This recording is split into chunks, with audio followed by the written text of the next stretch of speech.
Hey guys, Tanya here. Welcome to my channel, Busy Book Reader. Thank you for watching. Today's video is all about shopping for books and where I get mine. Let's get started. So the place where I have purchased probably about at least 60% of my books has been at used book sales. I live in the Phoenix area in the East Valley of Phoenix. Every year at the Arizona Fairgrounds in downtown Phoenix, there is a huge book sale. There's 600,000 used books. It's in a building bigger than Walmart. It is fabulous. It's my favorite thing. After Christmas, the book sale that I am talking about it's called the VNSA or VSNA used book sale. I'll leave some information down below. This book sale is probably where I have gotten at least half of the books I own. And I usually bring a suitcase on wheels, a big luggage, full-size suitcase. I stand in line for about an hour before I can get in, and then I spend most of the day in this book sale. It has every genre you can imagine, and I just cannot spend enough time in there. The book sale is 2 days. It is Saturday and Sunday. It's always over Valentine's Day weekend, somewhere thereabouts, and I go both Saturday and Sunday. Sunday is half price day, so while you might not find any of the more popular titles that you were looking for, you will find titles. I guarantee you everybody will find something that they want there. And those titles are all 50% off. I've never paid more than $4 for a book. $4 at the used book sale is like, yikes, that's a lot of money to spend here. So, and that was full price, not on half price day. So the books are very reasonably priced. In most of my reviews or hauls, you'll probably see little red or orange or yellow stickers on the books, and those are from this book sale that I'm speaking of. If I'm not getting my books at that sale, which is only once a year, then I'm getting them at other used book sales in the Phoenix area throughout the year. The Friends of the Phoenix Library hosts 2 big used book sales every year, and then there are just some smaller used book sales around the valley as well, and I attend those. The second place where I get my books would be a used bookstore. Here in my area, we have half price books, which I really enjoy. We have a place called Bookman's, which is great. It is a secondhand bookstore. They also sell things like video games and DVDs, posters, games, that types of things. And then we have another really great bookstore that I love here called Changing Hands Bookstore. Changing Hands is located, there's one in Tempe, Arizona, and then there's one in downtown in Phoenix proper, and that one has a bar inside of it. Like, you can sit there and drink your beer and read some books like that. I don't know. If I lived closer to there, I would probably be spending way too much time there, because that's right up my alley. Like, give me a beer, give me a book. I'm surrounded by other people who are enjoying the same thing that I am. Oh, it's a book lover's dream. It's a book and beer lover's dream. But used bookstores are a great resource. If you Google or Yelp, used bookstores in your area, hopefully, if you live in a somewhat populated area, you'll have something. If not, you may have to resort to some online resources, which we'll get to here in just a minute. The third place that I will look for used books is at secondhand stores or thrift shops. So Goodwill, we have Savers here in Arizona. Not just that, but local thrift shops as well.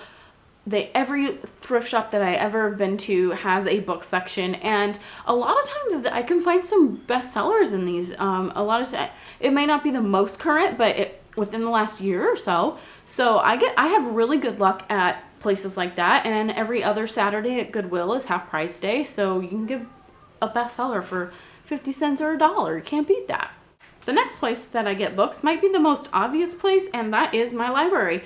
I love to utilize my library. My library also utilizes Overdrive, which is an app that I can download on my phone, and I can get e-content that way. So I can get ebooks and audiobooks through my library for free that you do have to give back after a certain amount of time, just like you would a library book, but I can listen to it for free. I find that when I use the library, 1, I spend less money, obviously, and 2, I'm more careful about the books that I do buy. I'll read something that I got from the library, and if I really enjoy it, then I'll go ahead and buy that book. I'll try to find it used. So I love that not only can I get actual physical books from my library, I can get e-content as well. Speaking of audiobooks, another place where I do get books is Audible. I am a member of Audible. I pay like $15 a month for a credit. if I want something that's current or brand new coming out, then that's when I'll hop on Audible. I try to save it for those types of situations, so I can go a few months without using Audible. I'm still paying for it, but then when I go on, I will be able to download maybe 2 or 3 books because I have those credits instead of just 1 book a month, because I tend to use my Overdrive app more than I use my Audible app, although the Audible app does work a heck of a lot better than the Overdrive app. That app needs some help. So while we're online, we can talk about online sellers that I go to. The first one that I usually will go to is Book Depository. This is a UK-based company, and they have free worldwide shipping. They will ship anywhere for free, which is awesome. Their prices are good. They're not great. It's not like you're saving a ton of money. But what I do like is that sometimes you can get a different edition, book cover, whatever it may be, through Book Depository. One of the downsides, though, is it does take a long time to ship, especially if you're overseas. It can take up to 3 or 4 weeks sometimes to get your order. So just go into it knowing that it's going to take a long time. You know, you're not going to go in there a week before you want to get a book for somebody for their birthday and order it and expect it to be here in 2 days like it would with Amazon Prime. It's just not going to happen. But you're getting free shipping. You have a huge selection of books from all over the world. It's really great. Another online seller that I like is Book Depot. Book Depot's prices cannot be beat. They are so cheap. But Book Depot is one of those places that will get maybe like 100 copies of this certain book. They'll sell it for $2.99, and once they're gone, they're gone. If you don't get it in that time, who knows if they're ever going to have that title again. They have children's books, they have adult books, they have coloring books. I even saw those adult coloring books that are so popular right now on there the other day. So they really do have a pretty good selection. If you have I find that I have to, when I go on there, I have to have the time to kind of sift through everything. It's like going to like a secondhand store or going to like TJ Maxx or Ross or Marshall's or something like that, where you can find something, but you gotta really look through the racks. That's what it's like to shop on Book Depot. But if you have the time and you're willing to sit down, and you can definitely save some good money on there. The last place that I would shop for books online is Amazon. I very rarely ever buy books through Amazon.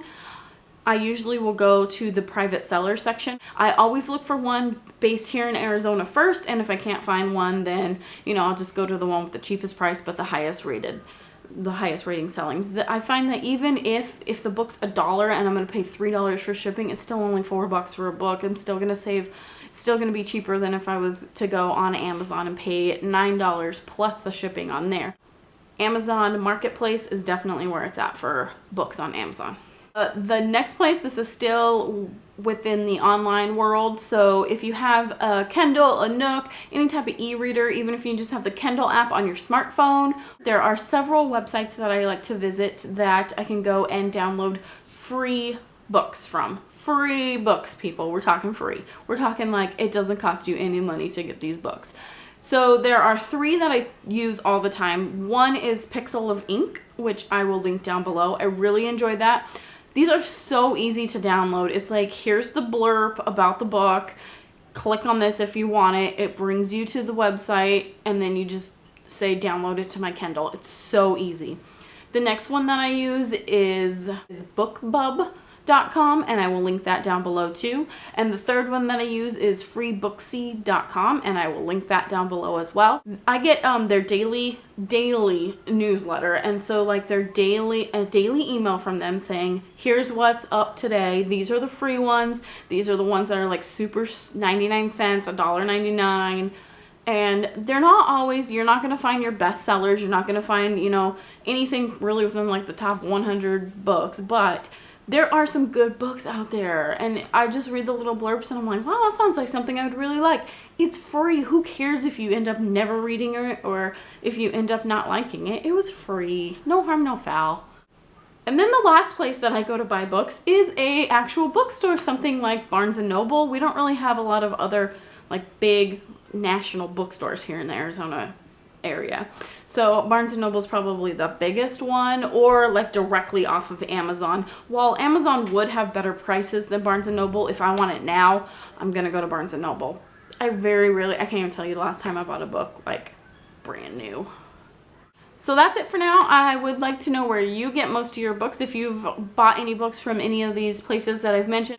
I do also want to mention that if you have the Kindle app on your phone, you can go and they have a whole section of like classics that are free to download. So that's always cool to know too, because those don't typically get sent out in like the daily notifications for what's free that day, but they have tons of classics on there for free as well. So hope you enjoyed this video. Give me a like if you did, and thank you for watching. Happy reading, everybody. Bye.